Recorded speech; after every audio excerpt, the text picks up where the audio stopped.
మరి కొద్ది నిమిషాలు ప్రభుతో గడుపుదాం. 20వ కీర్తన ప్రత్యేకమైన కీర్తన. దీని నుంచి మీకు ఇవ్వబడిన పాంప్లెట్లో దయచేసి అందరూ ఒకసారి చదవండి. ఈ పాంప్లెట్లో అమ్మ చదవండి ఒకసారి. ప్రతిభాన్ని చదువుతావా? నిలబడి చదువు ఒకసారి. దేవుడి దీనితో అందరూ కూర్చోండి. కానీ పాంప్లెట్లో వాక్యం చదువుదాం. పరిశుద్ధ స్థలం నుండి ఆయన మీకు సహాయం చేయండి. అందరూ ఒకసారి మనం చదువుతున్నామా? పరిశుద్ధ స్థలంలో నుండి ఆయన నీకు సహాయం చేయనుగాక. ప్రార్థన చేస్తున్నాం.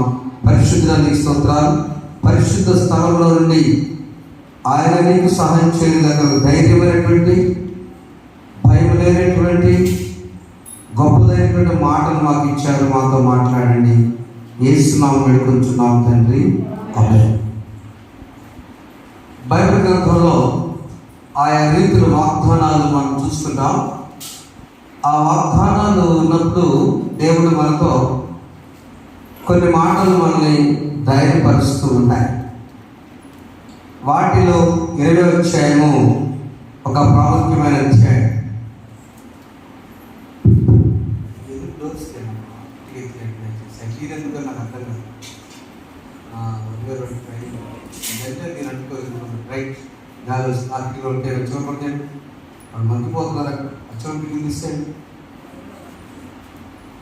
యేసు చాలును చాలును, యేసు చాలును చాలును, ఏ సమయమైనా ఏ స్థితికైనా నా జీవితములో యేసు చాలును. నన్ను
ఎవరైతే నా జీవితంలో యేసు చాలు అంటారో వారికి దేవుడు ఇచ్చేటువంటి ఈరోజు వాగ్దానం ఏంటంటే, నేను నిన్ను ఆదుకుంటాను, నేను నీకు సహాయం చేస్తాను. 2 మాటలు. నేను నీకు సహాయం చేస్తాను, 2 నేను నిన్ను ఆదుకుంటాను. సహాయం చేయడానికి, ఆదుకోవడానికి చాలా తేడా. ఈ సహాయం ఎవరికంటే 25 మొదటి చదవండి. ఆపత్కాలమందు యెహోవా నీకు ఉత్తరమిచ్చును గాక, యాకోబు దేవుని నామము నిన్ను ఉద్ధరించును గాక. ఎందుకు యాకోబు దేవుని నామాన్ని ప్రత్యేకంగా రాస్తారంటే, యాకోబు కుమారుడు యోసేపు ఎన్నో ఆపదలు పడ్డాడు. ఆదికాండం 37వ అధ్యాయము ప్రారంభం నుంచి మనం చూసినప్పుడు అక్కడ ఆయన జీవితంలో ఎన్నిసార్లు మనం ధ్యానం చేసినా కూడా యాకోబు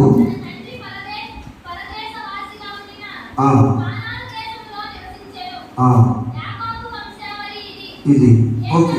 యోసేపు 17 ఏళ్ల వాడై తన సహోదరుడు కూడా మందను నేర్పుతున్నది. చాలా మంచి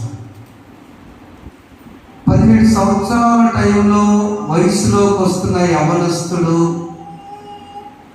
తనకి ఇష్టమైన కుమారుడు, చిన్నవాడు, ఆయన తరపు కూడా ఉన్నాడు బెన్యామీను, అందరికీ చిన్నవాడు కదండి.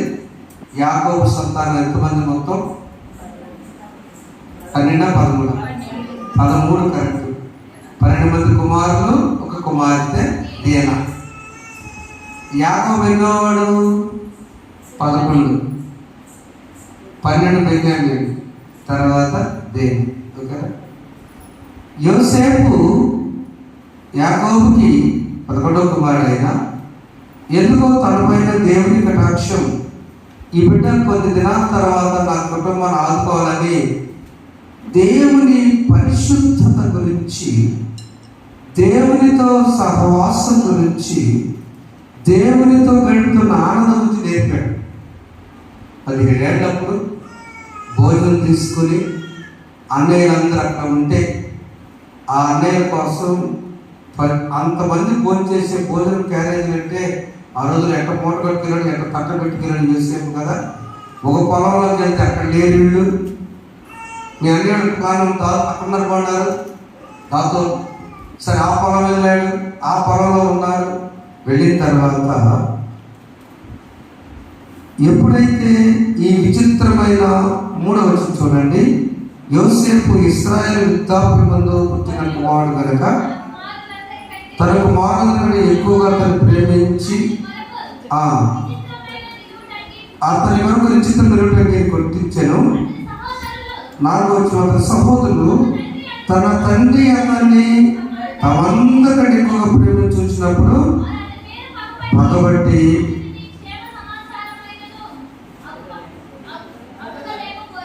ఎట్లా ఉన్నామని కూడా అడగలేకపోతున్నాను. ఎలా ఉన్నావు అన్నదో రాట్లా. కారణం యోసేపు పొరపాట, తన తండ్రి పొరపాట, లేకపోతే ఎవరిదమ్మా తక్కువ ఉంది? తక్కువ ఉంది అక్కడ. తన అన్నదమ్ముల కంటే అధికంగా ప్రేమిస్తున్నారు వీళ్ళు అనుకున్నారు. అంతే. పెద్దవాడికి ఇచ్చే ఆ యొక్క కుటుంబంలో స్థానం అది అంతే ఉంటుంది తండ్రికి, రెండవడికి ఇచ్చే స్థానం అంతే ఉంటుంది, మూడవ స్థానం కలిసి ఇచ్చే స్థానం. ఎక్కడ కూడా తండ్రిలో లోపం ఉండదండి. వీళ్ళు అనుకుంటారు. కాకపోతే నీకు పెద్ద కూతురు అంటే ఎక్కువ ఇష్టం, చిన్న కూతురు పెద్ద కొడుకు అంటే బాగా ఇష్టమని అనుకుంటారు. కానీ ఇక్కడ తండ్రి అలా ఉండడు. చూడండి, ఆపత్కాలం వచ్చింది ఎవరికి? యోసేపుకి. ఎంత వయసులో అంటే 17 సంవత్సరాల వయసులో. 17 సంవత్సరాల వయసులో వచ్చిన ఆపత్కాలం మామూలుగా ఏమి కాదు. అన్నదమ్ముల చేత కొట్టబట్టం అన్నంత ఘోరమైన ఆపద లోకంలో ఎక్కండి. శత్రువులు కొట్టారంటే పర్వాలా, ఏదైనా యుద్ధంలో కొట్టారంటే పర్వాలా, అన్నదమ్ములు ఏ కారణం చేత లేకుండా అన్నదమ్ముల చేత బాధించుకుంటే ఆపత్కాలం. అందుకని 20వ కీర్తనలో రాసిన ఆపత్కాలం ముందు ఆయన ఉత్తరం ఇచ్చిన కాక యాకోబు దేవుని నామము నిన్ను ఉద్ధరించిన కాక. మనం వచ్చినటువంటి ఆయన నిన్ను పరిశుద్ధ స్థలంలో నుంచి నిన్ను ఇక ఎవరు ఆదుకోలేదు లోకంలో. అక్కడ యోసేపుకి వచ్చిన ఆపదలు, భయంకర ఆపద నుంచి దేవుడు తప్పించి ఆయనను గవర్నర్గా చేసి, ఇదంతా మీకు చెప్పక్కర్లేదు. ఆయన ఎక్కడ చేశాడంటే గవర్నర్గా చేశాడు. గవర్నర్గా చేసి ఈ సహోదరుల యొక్క వేదన ఆనందంగా మార్చాడు. మొన్నే చెప్పారు కాబట్టి నేను ముందుకు వెళ్తున్నాను. మన సమస్య ఏంటంటే ఎప్పుడైతే దేవునికి ఇష్టమైన బిడ్డగా నువ్వు జీవిస్తావో ఆపద నిన్నొచ్చినా కూడా నిన్నేమీ యోసేపుకి ఏమైందా? ఏమైందా చెప్పండి. ఏమైందా? అసలు ఏమైందా? ఏమి కాదు కూడా. తాత్కాలిక గాయాలైనాయి, తాత్కాలిక గుంట్లో పడేశారు. ఎవరైతే గుంట్లో పడేసారో వాళ్ళే లేపారు. మనకి చెప్పబడదు, గట్టిగా చెప్పబడదు. ఎవరైతే గుంట్లో పడేశారో వాళ్ళే లేపారు. ఎవరైతే నేను నిందిస్తున్నారో వాళ్ళే చెప్తారు. ఆపదలు నన్ను నా కాపరి నీవైన నాకు పడుతుంది. ఆపదలు నన్ను నా కాపరి నీవైన నాకు పడుతుంది.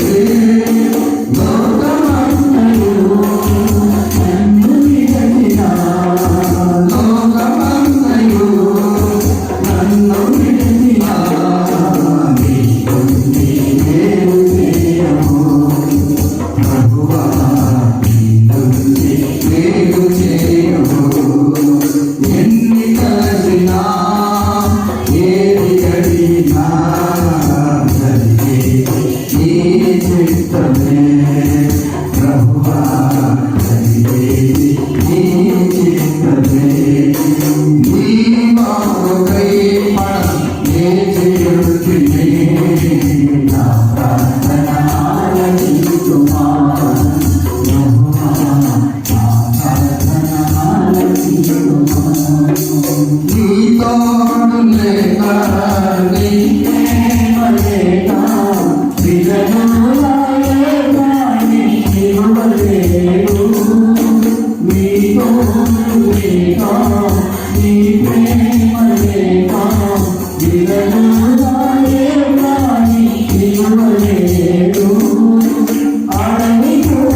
యాకోబు కుమారుడు యోసేపుకి సహాయం చేశాడు.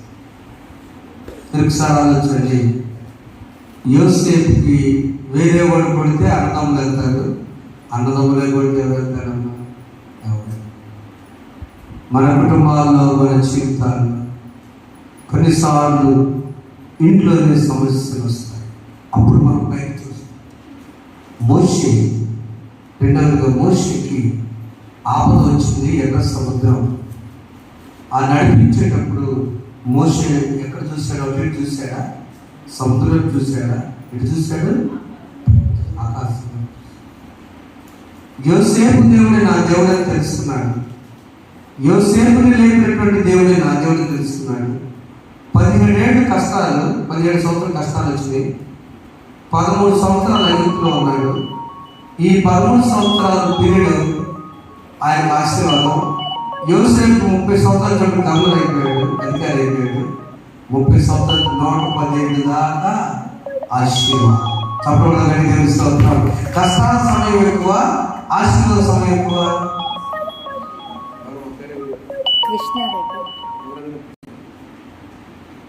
ఆశీర్వాద సమయం యొక్క, కష్టాల సమయం యొక్క, ఆశీర్వాద సమయం. అవునండి. ఆ యొక్క 80, ఈ యొక్క 13 అంటే 93 సంవత్సరాలు యోసేపు ఆశీర్వదించబడ్డాడు. కష్టాలు 17 ఏళ్ళు అనుకున్నాం. చిన్నప్పటి నుంచి కూడా, పుట్టినప్పటి నుంచి కూడా వాడు నాన్నగారు ఏదో మన ఏరియాలో లంబాడి డ్రెస్ లాగా, స్పెషల్ డ్రెస్ లాగా వాళ్ళ నాన్న అంగీ కుట్టిస్తే ఆ అంగీ దగ్గర నుంచి కష్టాలు మొదలైనవి. 17 ఏళ్ళప్పటి నుంచి బాధలు పడ్డాడు. పొతీఫర్ దగ్గర 13 ఏళ్ళు ఉన్నాడు. ఆ 13 ఏళ్ళు కూడా తను చాలా సంతోషంగా ఉన్నాడు. అక్కడ నుంచి ఆశీర్వాదం ప్రారంభమైంది. నా ప్రియమైన దేవుని బిడ్డలారా, దేవుడు ఇచ్చేటువంటి ఈ సమయం మీకు తెలియజేస్తున్నాను. మీరు కష్టాల సమయం ఎక్కువ అనుకోబాకండి, ఆనందించే సమయం ఎక్కువ. ఆమె చెప్పండి అందరూ. దేవుని సోదరులు, హల్లెలూయా. నీ కష్టముల సమయం కారణము నీకు సహాయం చేసేది పరిశుద్ధ స్థలములో ఆయన నిన్ను నీకు సహాయం చేస్తాడు. అక్కడ ఇక్కడ సహాయం కాదు, అది శాశ్వతమైన సహాయం. భక్తులైన యోగు తాను పడినటువంటి కష్టాల సమయం తక్కువ, ఆయన ఆశీర్వాద సమయం చాలా ఎక్కువ. ఈ లోకంలో జీవించినప్పుడు ఈరోజు వచ్చి మర్చిపోవద్దు, పరిశుద్ధ స్థలం నుంచి ఆయన నీకు సహాయం చేయండి. 128వ కీర్తన మనం చదివినట్లయితే,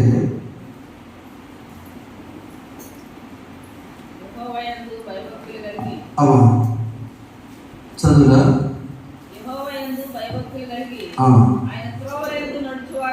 చుమ్మరు వచ్చి చూడనా, సియోనులోని యెహోవా నిన్ను. 5వ వచనం, ఎవరైతే భయము భక్తి కలిగినటువంటి జీవితాలు జీవిస్తారో వాడికి వచ్చే ఆశీర్వాదం పైనుంచి, సియోను నుండి, పరమ యెరూషలేము నుండి ఆయన నిన్ను ఆశీర్వదించాడు. అంటే ఏంటి? పరిశుద్ధ స్థలం దగ్గర దేవుని కన్నులు ఉన్నాయి. ఆయన కన్నులు నీ ప్రతి కష్టాన్ని చూస్తూ ఉన్నాడు, నీ ప్రతి పరిస్థితిని చూస్తున్నాడు, నీ ప్రతి నడక, నీ భక్తి, నీ భయము, నువ్వు దేవునితో గడిపిన జీవితం అన్ని చూస్తున్నాడు ఆయన. అందుకనే సియోను నుండి యెహోవాని ఆశ్రయించిన ఎవరి గురించి చెప్పాడంట? మొదటి యెహోవా యందు భయము భక్తి, ఆయన రూట్లో నడవాలి. 3 నాకు ఈ మాసం అంతా, నా సందేశం అంతా కూడా నేను ఎన్నోసార్లు 108వ కీర్తన బర్త్డేకో కుటుంబ ప్రార్థన చెప్పానమ్మా. కానీ దేవుడు నాకు 2 నెలల నుంచి ఈ 128వ కీర్తన మొదటి వచనంతో మాట్లాడుతున్నాడు. నేను ఏ ఊరినైనా, ఏ సభలోనైనా, ఏ మీటింగ్లోనైనా ఈ వచనం చదువుతున్నాను. ఎందుకో తెలుసా? 3 దాంట్లో ధాన్యంగా సార్ దేవుడు నాకు బయలుపరిచాడు. ఇతర స్పీడ్గా నడుచుకుంటే లేవండి. యెహోవా యందు భయము గలవాడే ఆశ్రయించబడతాడు. ఎవడు భయం గలవాడు? అబ్రహాము తన కొడుకులు ఉంటారు కూడా వెనక్కి తీసుకోవాలి కదా, లెక్క చేయకుండా కొడుకు చేస్తాను. అప్పుడు ఆదికాండ 12:22 చెప్పండి వచ్చంలో, నువ్వు దేవుడికి భయపడేవాడని నాకు అర్థమైంది కదా. అంటే కొడుకు ఎక్కువ దేవుడు ఎక్కువ అబ్రహాంకి చెప్పలేదు. కొడుకుని అడిగితే కొడుకు ఇస్తానగా కొడుకు ఎక్కువ దేవుడు ఎక్కువ సగం చదువుతున్నారు. కొడుకు ఎక్కువ దేవుడు ఎక్కువ ఎవరంటే మనం అన్న అబ్రహాం అన్నాడు అన్నమాట. అంతే కదా, నీ కొడుకు వెతికింది నువ్వే మనిషి మొండి మనిషి, అందుకని నువ్వు భయంకర వాడు దేవుడు కంటే భక్తిగా వాడు ఎవరంటే భక్తులైన యోగు. నాకేమంటే యెహోవా ఇచ్చాను, యెహోవా తీసుకున్నాను, కొడుకు తెచ్చిపోయాడంటే వాడు ఆయన ఇచ్చాడు, ఆస్తి ఆయన ఇచ్చాడు, ఐశ్వర్యం ఆయన ఇచ్చాడు, నాకు కాదు. భక్తి అంటే ఏంటంటే ఈ లోకంలో ఉన్నది ఏది నాది కాదంట, భక్తి నీ వలన, నీ దయ వలన.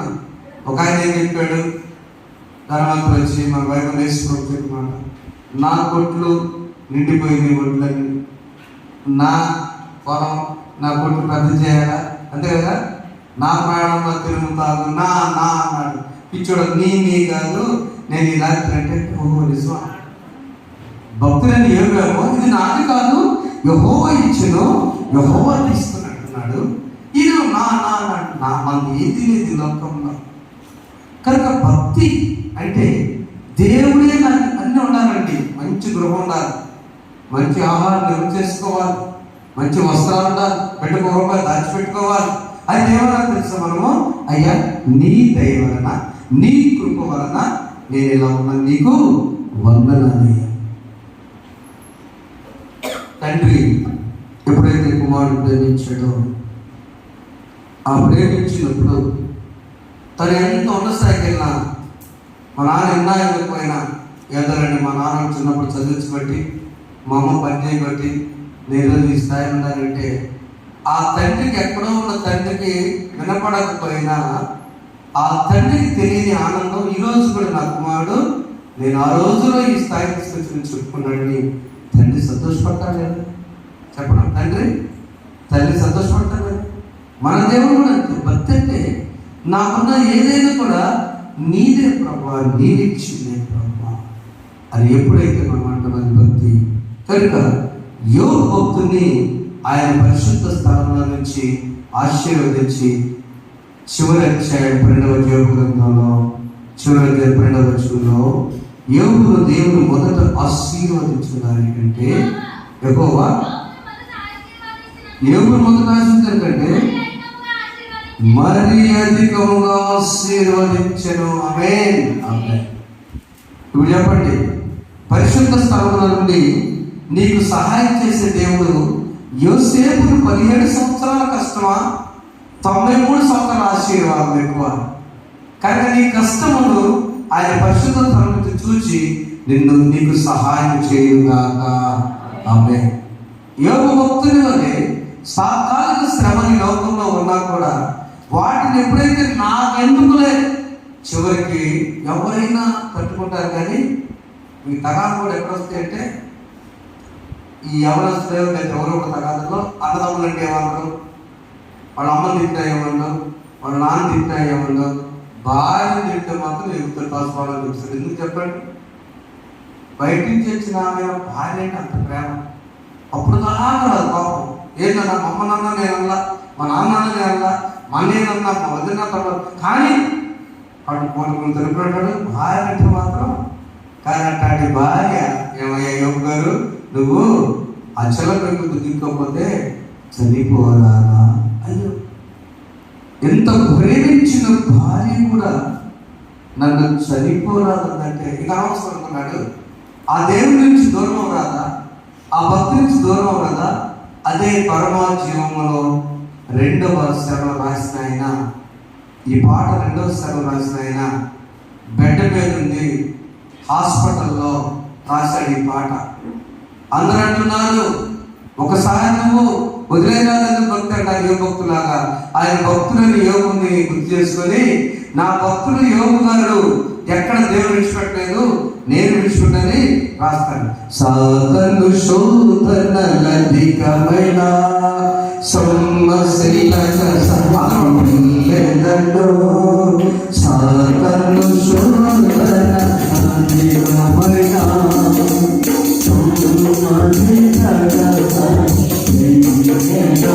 లోకము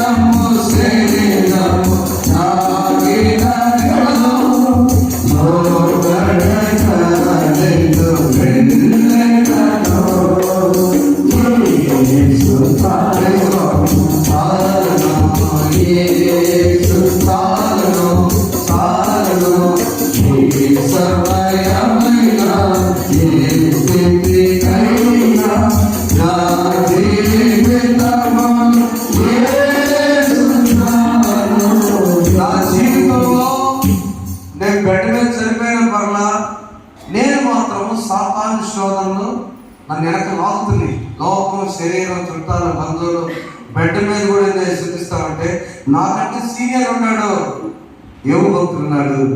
ఆయన భార్య చనిపోమన్నప్పుడు కూడా నేను చచ్చిపో, నా దేవుడు యథార్థవంతుడు, నా దేవుడు సజీవుడు నేను ఎదుగుతున్నాడు. పరిశుద్ధ స్థలంలో ఉన్న దేవుడు నీ శ్రమలైన, బాధలైన, కష్టములైన, శరీరము లాగుతున్న వెనక కూడా నేను మాత్రం ముందుకే సాగుతా, వెనకకు వెళ్ళను. అది దేవుడికి సహాయం చేయనుగాక. ఆమేన్ చెప్పండి. ఆమేన్. నమ్మని భక్తి, ఏది భక్తి? ప్రార్థనలో ఏం చేశాడు ఈ దేవుడు? చాలాసార్లు మాకు అనిపిస్తాడు. మన ఊళ్ళో తెలుస్తాడు, మా చెల్లె బాబు, మన అమ్మాయి అసలు ఎందుకు దేవుడి దగ్గర రావాలి, ఆ దేవుడు నాకు ఏం చేశాడు? చాలా సాక్ష్యం చెప్పాడు, పేరు చెప్పాడు. ఆ దేవుడు నాకు ఏం చేశాడు? నేను చర్చికి రావాలి, కూతురు ఫెయిల్ అయింది, మాకు ఇల్లు లేదు, మా పరిస్థితి ఉంది అన్నప్పుడు దిఢీర్ ఇంటి గ్రామాలు తెచ్చుకోవాలి. అమ్మ బాగుండడం కూడా తెచ్చిపోతాడు. ఊరి దేవుడు ఏంటి మన బ్రతుకుంటూనే దేవుడి కృప. చప్పటి దేవుడు చెప్తాం. మన సజీవులు కొంటూనే ఆయన చేసిన సహాయం తెలుసుకునే చక్క దేవుడు ఉన్నాడు. పాస్ అయిపోయింది ఆశ దాని సమాధానం. సీయోనును యెహోవాను ఆశ్రయించునుగా. నీ పిల్లలను చూచెదవు, నీకు సమాధానం కలుగుగా. ఆమె చెప్పండి. ఆమె. ఇది దేవుడు ఎవరైతే నాకు ఎవరు లేదనుకునేటప్పుడు ఆయన ఆదుకొని సహాయం చేయాలి. ఒకటి రెండు మాటలు ప్రయత్నం చేస్తాను. కీర్తన 121 కీర్తన మొదటి వచనంలో, కొండల తట్టు నా కన్నులు ఎత్తుచున్నాను, నాకు సహాయము ఎక్కడ నుండి వచ్చును? ఆన్సర్ యెహోవానే నాకు సహాయం. ఈ మాటలు ధ్యానం చేస్తున్నప్పుడు కొండల తట్టు నేను చూసినా నాకు సహాయం రాదు. సమూయేలు 2వ గ్రంథం 15వ అధ్యాయంలో నేను ఎంతసేపు పైకి జనంకెళ్ళి చూసినా నాకు సహాయం రాదు, యెహోవానే నాకు సహాయము కలుగును. చాలా మంది హాస్పిటల్స్లో డబ్బులు ఎంతైనా పర్వాలేదు, మా నాన్నగారు బ్రతకాలి, నా భార్య బ్రతకాలి, నా కుమారుడు బ్రతకాలని హాస్పిటల్లో ఏటీఎం కార్డులు కరెక్ట్గా డబ్బులు తెచ్చుకుంటే ఆ డాక్టర్ మాట్లాడారు. ఏమంటారయ్యా, మా చేతుల్లో ఏమీ లేదు, మీరు మళ్ళా నిన్న ఒక హాస్పిటల్ అమ్మగారు తీసుకెళ్ళి పెడితే ఆ స్నేహితులు అతను అన్ని తిప్పేస్తారు. ఇంటికి తీశారు. మనం ఆ ఇంటికి తీసుకున్న తర్వాత అప్పుడు వారు చెప్తున్నారు, విశ్వాసం అయితే అంత కనిపిస్తుంది, కానీ ఏదైనా భగవంతుడు మీకు ఏదైనా చేరడానికి భార్య ఏడుస్తుంటే చెప్పినప్పుడు ఆమె మరలా ఆ ఊరు డాక్టర్ దగ్గర తీసుకొచ్చారు. ఆయన ఆ మాత్రం పెద్ద పెద్ద వైద్యం చేశారు. నేను ఎంతటి వాడిని అనుకొని నమ్మకంగా ఎవరొస్తారని డాక్టర్ గారు ఒక ఇంటిషన్ చేశారు.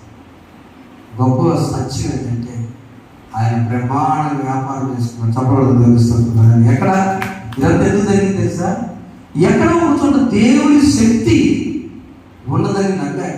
కొండల తప్పునే కనుగొచ్చున్నాను, నాకు సహాయం ఎక్కడ ఎక్కడ వచ్చేసి యెహోవా. చూడండి, సమూయేలు 2వ గ్రంథం 15వ అధ్యాయంలో ఇక్కడ మాట ఉంది, నా ఏలివాడు నీకు ఇంక మాట చెప్తున్నా, నాకు దయచేసి సెలవునగా రాజు బంధు దేవుని జనులైన వారి విరోధముగా నీవెందుకు దీన్ని తలపెట్టిన? రాజు ఆ మాట చేత తన వెంట తాను నాయనగా ఉండేది. మనమందరమును చదువు కదా నేలలోకి వెళ్ళినప్పుడు ఆ క్రింది పాపం తర్వాత చూడండి 15 చూడాలా, 15 12 చూడాలా.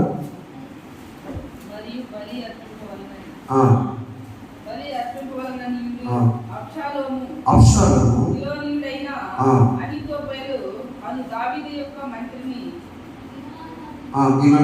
గురించి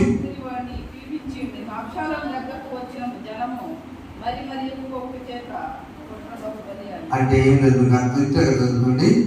దావీదు పైన కొడుకు హత్యా ప్రయత్నం చేస్తున్నాడు. తర్వాత సింపుల్ చెప్తాను సమయం. దావీదు కొడుకు అబ్షాలోము దావీదును చంపడానికి తిరుగుతున్న టైంలో దావీదు ఒక్క మొరపెట్టాడు. వెనక్కి తిరిగి చంపితే నా కొడుకు, అలాగే అనంతరం చంపించుకోవడం న్యాయం కాదన్నప్పుడు, అంతే కదండి. ఈ పరిస్థితి ఎవరికి రాకూడదని అందుకు యెహోవా నా మొర ఆలకించాడు. కొండల తట్టు నేను కదల్చినాను, నాకు సహాయం రాదు. యెహోవాని నాకు సహాయం కలుగును.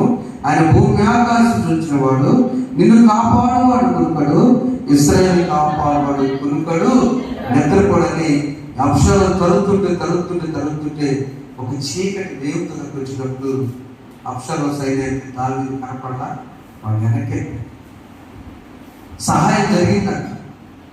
దేవునికి సహాయం జరిగింది. ప్రియమైన వాళ్ళకి అర్థం కాదని చెప్తున్నా. మీరు కొన్నిసార్లు పడే మనమైన నాతోనైనా ఎన్నో ప్రశాంతం ఉన్న మనకి మానసిక సరస్వత వచ్చిన ప్రార్థన చేసి అన్ని అంశాలు చాలా థ్యాంక్స్ అండి. అనారోగ్య పరిస్థితి వచ్చినా మనసు బాధపడు, ఆర్థిక పరిస్థితి వచ్చినా మనసే బాధపడు, కుటుంబ సమస్యలు వచ్చినా మనసే బాధపడు. ఈ వేదన తొలగిపోవాలంటే దేవుని సన్నిధిలో మాత్రమే అది దొరుకుతుందండి. నా సెల్ ఫోన్ ఇప్పుడే గజం మోపను, అది తీసుకున్నా ఒకరు మోపన్నాను కదా, ఎన్నో అండి తప్ప. దేవుని బిడ్డలారా, పరిశుద్ధ స్థలంలో నీవు ఆనందించడానికి ఇష్టపడాలి, దేవుని సన్నిధికి రావడానికి ఇష్టపడాలి. దేవుని మందిరంలో ఉన్న ప్రశాంతత నేను చాలాసార్లు చెప్పాను. వెనక ఒక ఆటలు లైన్గా ఉన్నాను, ఇక్కడ వచ్చినంత నిద్ర ఎక్కడ వచ్చిందమ్మా, ఇంటి దగ్గర వచ్చిందా? మరి ఆ ఫ్యాన్ అయినా ఎందుకు రాదు? అక్కడ నిద్ర పట్టట్లేదు అయ్యా, నిద్ర పట్టలేదు నాటకాలండి, నిద్ర పట్టలేదు అని చెబుతారే. నాటకాలు నిద్ర అస్సలు పట్టలేదండి. నాకేమో గొడవ పెట్టి మాట్లాడటం వచ్చింది. ఎందుకు? మనస్సులో ఉన్న వేదన నిద్ర పట్టడం చేస్తుంది. దేవుని సన్నిధిలో అన్నీ మర్చిపోయి చక్కని సన్నిధితో దేవుని సన్నిధి చూస్తే నా భాష అర్థమయ్యేది కాబట్టి నిద్ర మాత్రం వచ్చింది. దేవుని సన్నిధి టోటల్గా ప్రశాంతం ఉంటుంది. దేవుని సన్నిధి నేను చెప్తూ ఉన్నాను, ఆయన సన్నిధిలో ఆనందం ఉందండి. పరిశుద్ధ స్థలంలో నుండి ఆయన నీకు సహాయం చేయండి.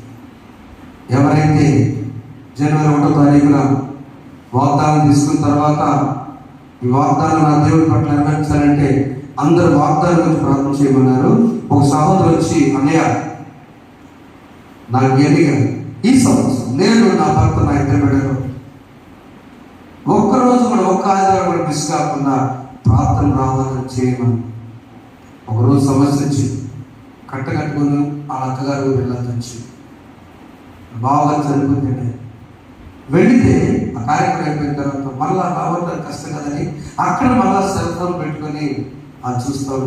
ప్రభువా కనీసం మాకు అదే లేదు, అందుకోమని దాని విలువ వలివేలులో చమరపాలలో రిలేస్ మన గొప్ప భక్తులు అని కాదు, గొప్ప ప్రసంగికులు కాదు, మన పరిశుద్ధ స్థలంలో నుంచి మనశ్శాంతిగా ఒక్కరోజు కూడా ఒక్క ఆదివారం కూడా నాకు అది రాకుండా ఆ బాధ నాకు చేయడం చెప్పడం ఒకసారి ఎంత మంచి కోరిక అండి అది. పరిశుద్ధ స్థలంలో మందిరంలో ప్రతి వారం నేను ఉండాలని కోరుకోవటం అన్నీ వచ్చినట్టేగా, ఆరోగ్యం వచ్చినట్టేగా, పరీక్షలు ప్రశాంతం ఉన్నట్టే కదా, నీ ఇంట్లో గొడవలు లేనట్టే కదా. చాలా మంది మీ గొడవలో చర్చి రావాలని చాలా మంది ఉన్నారు కదా. కనుక మనం దేవుని సన్నిధికి రావడానికి కోరుకుంటానన్నాడు. పరిశుద్ధ స్థలంలో నుంచి ఆయన సహాయం. ఒక్క మాట యెహోషువ గ్రంథం 1వ అధ్యాయం 1వ వచనం చెప్పి అందరూ ముందుకు ముగిస్తున్నాం. యెహోషువ గ్రంథం. మోషే ప్రార్థింపగా మన్నాను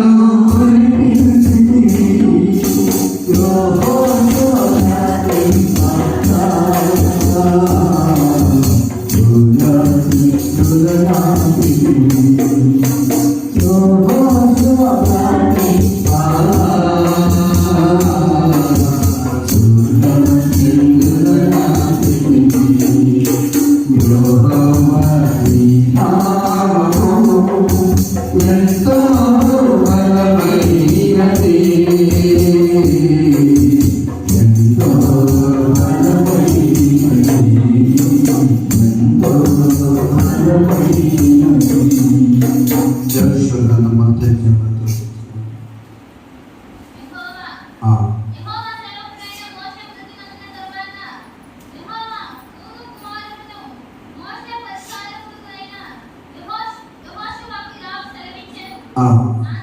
ఓ యెహోషువ, నీ గురువుగారు మోషే చనిపోయాడు కాబట్టి నీవు లేచి నీవును ఈ జనులను యోర్దాను దాటి వెళ్ళుడి. జాగ్రత్తగా 3వ వచనం చదవండి. నేను మోషేతో చెప్పినట్లు మీ నడుపటి స్థలంలో మీకు ఇచ్చుచున్నాను. నేను 5వ వచనము, నీవు బ్రతుకు దినములను ఏ మనిషికైతే నిలువ లేకుండాను నేను మోషేకు తోడైనట్లు నీకును తోడైదును. నిన్ను విడువను, నేను ఎడబాయను, నిబ్బరము కలిగి ధైర్యంలో. చాలు నీ సహాయం చేసేది నేను. ఈ యెహోషువకు నా భయం ఏంటంటే, మోషేకు నువ్వు బాగా తోడైనావు, నాకు ఎందుకుంటావు అంతేగా. కానీ దేవుడు అని అంటున్నాడా, నేను మోషేకు తోడైనాను, నీకును తోడైనా. మోషేకు తోడైనట్టు యెహోషువకు తోడైన దేవుడు, యెహోషువ తోడైనట్టు ఒలివేలును మనకు కూడా తోడైనను గాక. 7 10 చెప్పినాడు, యెహోషువ తోడైన దేవుడు మీకు తోడైనను గాక. యెహోషువతో దేవుడు అనండి, నాకు తోడైనను గాక. ఆమె పరిశుద్ధ స్థలంలో దేవుడు నీకు సహాయం చేయను గాక.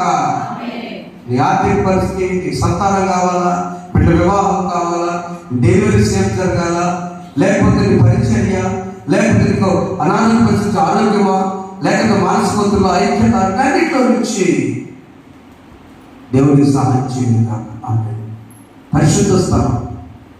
ఇది నా దేవుడు మనతో చెప్పిన ఈ మాటలు బట్టి, దేవా నేను నిజమైన తండ్రి, మా దేవుడు మేము నమ్ముకున్నాం, మా దేవుడే మాకు అండ ఆదరణ అన్నీ ఉన్నాడు, నా దేవుడే నాకు సహాయం చేస్తాడు అని ప్రభువు నమ్ముకున్నప్పుడు మనం ఖచ్చితంగా పరిశుద్ధ స్థానంలో నుంచి ఆయన సహాయం చేయను కాక. ఆమె చిన్న సాక్షి ఈరోజు చెప్తాను.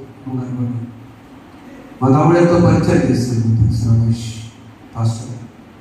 ఈ ఊరు రావడానికి కారణం రమేష్ పాస్టర్, నేను రావడానికి. అన్నయ్య ఇంత గ్రామంలో చేస్తాను లేదో డౌట్ పడ్డాను. మనోడు అడిగినప్పుడు తను మంచి పరిచయం చేశాడు, ఎంతమందికి సహాయం చేస్తాడు. తన బిడ్డల విషయంలో దేవుడు ఇద్దరు లేదని తెలుసు కదా. 3 సంవత్సరాలు అయింది. నేను చేసి పెద్దనా ఎవరో నాకు సహాయం చేశారు, అమ్మకు రావాల్సింది మా పేరు చేసేసారు. ఎవరమ్మా ఎవరో నీకు తెలియదు, అక్కడ తెలియదు. ఒక్క రూపాయి ఖర్చు లేదు. ప్రభుత్వం నుంచి రావాల్సినటువంటివన్నీ కూడా ఢిల్లీ నుంచి, ఆంధ్ర రాష్ట్రం నుంచి దేవుడు చేసి ఈ 20వ కీర్తనలో మీరు చదివితే ఒక్కసారి మన గుండె పగిలిపోతుంది. ఆయన నీ నైవేద్యములను అన్ని జ్ఞాపకం మాట్లాడుతుంది. చదువునా 2 ఆయన నీ నైవేద్యములన్నిటిని జ్ఞాపకం చేసుకున్నాను కాక, నీ దహనములను అంగీకరించును కాక, నీ కోరికను సిద్ధింపజేసి నీ ఆలోచన కాక. 5వ వచనంలో రక్షణ పెట్టి మేము జయసాము చేస్తున్నాము, భజనిస్తున్నాము, నీ ప్రార్థనలు యెహోవా సఫలపరచుగాక. ఆమె కొడుకు డాక్టర్ అవ్వాలని చిరుతమ్మ విజయవాడలో పాస్టర్ గారు చేస్తుంటే, అప్పుడు రమేష్ పాస్టర్ గారు సెలవులో ఉన్నాడు తెలుసు కదా, కొంచెం సమస్య అందరి దగ్గరికి వెళ్ళేవాడు. తమ్ముడు చర్చిలో 2000 ఇచ్చారు, మా తమ్ముడు 2000 ఇచ్చాడు, 4000. ఇంకొక 1000 నుంచి 5,000 తీసుకెళ్ళి కొడుకు డాక్టర్ అవ్వాలని మొత్తం పుస్తకాలు కొనగలరు. 5,000 పెట్టి నాకు ఫోన్ చేసి అన్నయ్య రమేష్ అన్నయ్య కొద్ది కూడా చేతులు వచ్చుకుని 5,000 పెట్టి పుస్తకాలు కొన్నాడు. ఆ పిల్లడు మీద బలం పెట్టి నువ్వు డాక్టర్ అవ్వాలి. వాడికి అంత నాలెడ్జ్ లేదు బాబు. ఈయనకి ఆశ, నా కొడుకు డాక్టర్ అవ్వాలి. దేవుని పిల్లలారా, రమేష్ పాస్టర్ గారు చదివినప్పుడు ఆ పిల్లడికి తెలుగులో చాలా ర్యాంక్ తక్కువ వచ్చింది, 84 మార్కులు వచ్చినాయి. పట్టుబట్టి నాన్నగారు చెప్పాడు కాబట్టి అదే పుస్తకాలు పెట్టుకొని 2వ సంవత్సరం రాశాడు. సీట్ 1వ సంవత్సరం 2వ సంవత్సరం 350 మార్కులు వచ్చినాయి. 3వ సంవత్సరం మొన్న రాస్తే క్రైస్తవులుగా బీసీసీగా దేవుడి సన్నిధిలో చెప్తున్నాను, 454 మార్కులు వచ్చినాయి. ఎక్కడ కావాలంటే డాక్టర్స్ వచ్చేసి చెప్పడం ఏ కాలేజీ అంటే రాశారు విడిచిపెట్టి. రమేష్ పాస్ గారు స్వర్ణంలో చేసిన దహన బలి, నైవేద్యం, పరిచర్య, పేద బిడ్డలకి డబ్బులు ఇచ్చి టిఫిన్ పెట్టించి రోడ్డు మీద బయటెక్కించేవాడు. బయటికి వెళ్ళాలని వాళ్ళే చెప్తున్నారు. చనిపోయినప్పుడు వచ్చారు ఏడుస్తారు. ఎట్లా చనిపోయాడు సార్? తను చేసినటువంటి తినండిరా అక్క పాస్టర్ పడతాడా పెడతాడా పాస్టర్ వాళ్ళు ఇలా హోంగార్డులుగా మిలిటరీలో ఉద్యోగాల్లో ఉన్నారంటే ఏంటి? నీ నైవేద్యం, ప్రార్థన, సమాజ సేవ నీ బిడ్డలకి ఆశీర్వాదం. పరిశుద్ధ స్థలంలో నుంచి ఆ బిడ్డలకు కావాల్సిన దేవుడు చూస్తున్నాడు. నేను ఎక్కడ చూస్తాను, మనం ఎక్కడ చూస్తామండి? ప్రార్థన చేస్తాం తప్పకుండా ఏం చేయగలమా? కానీ పరిశుద్ధ స్థలం నుంచి ఆయన ఆదుకుంటున్నాడు, సహాయం చేస్తాడు. 2 మాటలు, ఆ దేవుడే మన దేవుడు కదమ్మా. ఆయన ఏం చేస్తాడు? పరిశుద్ధ స్థలం నుంచి ఆదుకుంటాడు. చెప్పండి, పరిశుద్ధ స్థలం నుంచి ఆయన మనల్ని ఆదుకుంటాడు, పరిశుద్ధ స్థలం నుంచి ఆయన మనకి సహాయం చేస్తాడు కదా. మనం భయపడాలా, దిగుపడాలా? మోషే దేవుడు యెహోషువ దేవుడు, యెహోషువ దేవుడు మన దేవుడు. మనం ఎందుకు భయపడాలి, దిగులు పడాలి? వద్దు. ఇక్కడ ధైర్యం ఉండమని చెప్పాడు. అంతే కదండి. మనం ఫోన్ చేసినప్పుడు దేవుడు గృహం కట్టించుకున్నాడు. ఎవరు కట్టారు తెలియదు, ఎవరంటే నాకు తెలియదు కదా. ఒకసారి మీరు ఏం చేస్తాడు, మీరు మాస్టర్ గారికి చెప్పారు, వచ్చారు. దేవుడు తెలుసు, దేవుడు మహిమపరచు. రాను దినాల్లో దేవుడు నామపడి సాధించి మన దేవుని స్థితి తీసుకొచ్చి ఇలా ఉన్నామంటే పరిశుద్ధ స్థలంలో నుంచి. ఇప్పుడు చెప్పండి, కొండలతో నేను కళ్ళొచ్చినాను, నాకు సహాయము ఎక్కడికి వచ్చినో అందులో చూడండి ప్రార్థన. జడియను బెదరను నా యేసు నాతోడుండగా, జడియను బెదరను నా యేసు నాతోడుండగా, గాఢంధకారములో నీ నడచిన వేళలలో. అందరం కలిసి పాట పాడుకుందాం, చిన్న ప్రార్థన చేసుకుందాం. దేవుడు ఖచ్చితంగా మనం ప్రార్థన ఇస్తాడు, మన ప్రార్థన జవాబు దయచేస్తాడు. ఆయనే ఆదుకునే దేవుడు, ఆయనే సహాయం చేసే దేవుడు. సోదరులతో కలిసి ప్రార్థన చేస్తున్నారు. మన సంఘం మేమందరం ప్రార్థన చేస్తున్నాం. ఒక్కసారి ప్రార్థన చేసుకున్నామా? ఒక్కసారి ప్రార్థన చేద్దాం. దేవుడే నరకాశ్రయము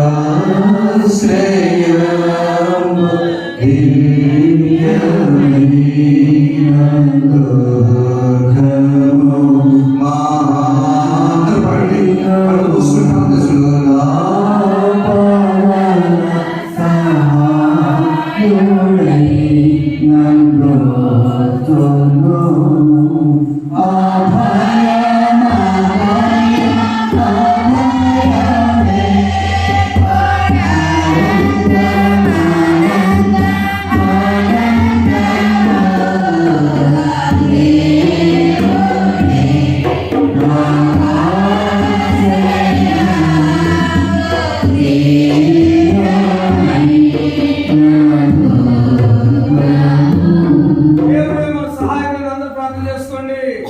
పరిశుద్ధ స్థలంలో అడుగుపెట్టున్నావు.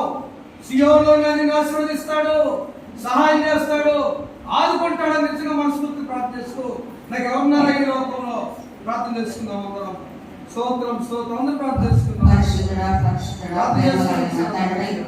దయగలిగిన దేవా, నీ పాదములకు నమస్కారమయ్యా. ఇప్పటి వరకు ప్రభువాన్ని మహిమార్థంగా జరిపించిన విధానానికి నమస్కారమయ్యా. చెప్పిన వాక్యమును వ్యర్థపరచక నా తండ్రి, నీ సేవ కొరకు వాడుకునే కృపను మాకందరికీ దయచేయ్యా. నీ యందు భయభక్తులు కలిగి జీవించే కృపను మాకందరికీ, మా కుటుంబాన్ని దయచేయమని అడుగుచూ ఉన్నాను. జీవము కలిగిన దేవా, జీవాధిపతి ప్రభువా, అయా ఎవరైతే ఏ సమస్యతో వచ్చి ఉన్నారో ప్రభువా, నిన్ను ప్రార్థిస్తూ ఉండగా మా మొర ఆలకించమని అడుగుచూ ఉన్నాను దేవా. అయా ఎవరు తీర్చిన ప్రభువా, అయా నీవు దేవుడు అయ్యా ప్రభువా, సహాయం చేసే దేవుడు, ఆపదలో ఆదుకునే దేవుడు కనుక నా ప్రభువా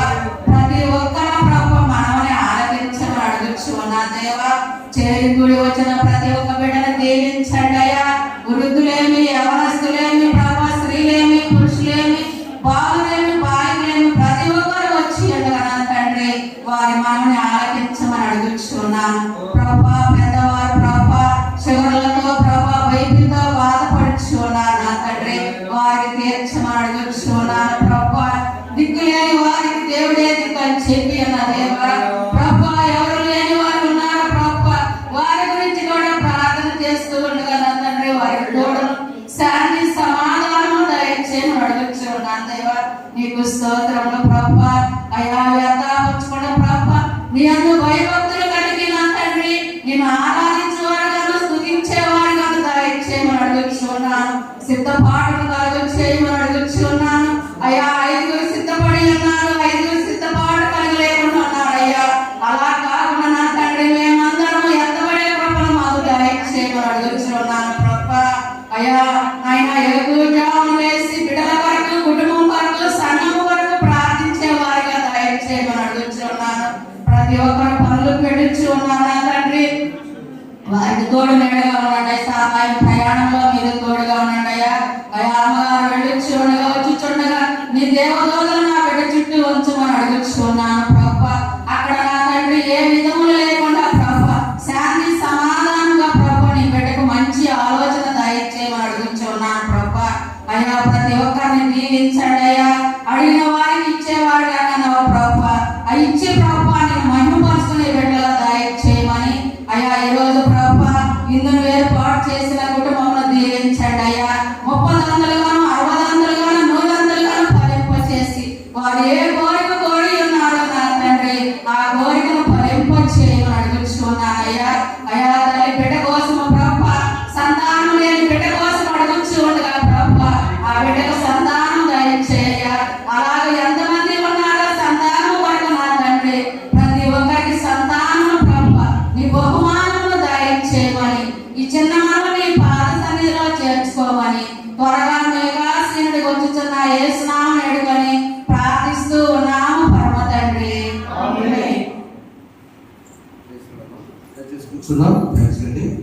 ఆ మీడియా చూస్తున్నారు వందనాలు. దేవుడు మిమ్మల్ని మీ కుటుంబాలను ప్రభువే సహాయం చేస్తారు, ప్రభు ఆదుకుంటాడు. ప్రభుపై ఆధారపడండి, వెనక్కి వెళ్ళొద్దు, దిగులు పడదు, ముందుకే సాగండి. దేవుడు తోడేగా. Thank you. ఈ ఉపవాస దినాల సందర్భంగా ప్రత్యేక అర్పణ కలిగి ఉండేవారు ముందుకు వచ్చి ప్రార్థన చేయించి